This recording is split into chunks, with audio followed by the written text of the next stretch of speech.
sorry ઓ ભાઈ મેં તને કાલ ઓલું સૈયારા ફિલ્મ જોવાનું કીધું આજ પછી એને હું કહું જ નહીં કોઈ દી તને અને હું જોવાય નથી ગયો એ હારું નો ગયો અને ગયો હોત ને ભેગો થયો હોત ને તું મને તો તને મારી નાખત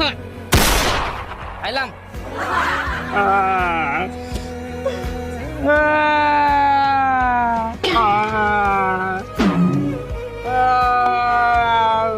લા ગીલા કા રોસ તું કોઈ દી ને એટલો બધો હું કામ રોસી કેતો તારી માથે શું દુઃખ પડ્યું ઈ તો કેમ ને કાલ રાતે સૈયારા ફિલ્મ જોવા ગયો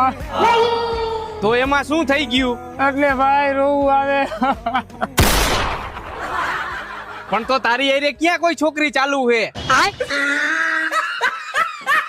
અને એવા ફિલ્મ જોવા જવાય અને તારું મોઢું એવું હોય કે જિંદગીમાં તને જોઈને છોકરી કોઈ ચાલુ નહીં થાય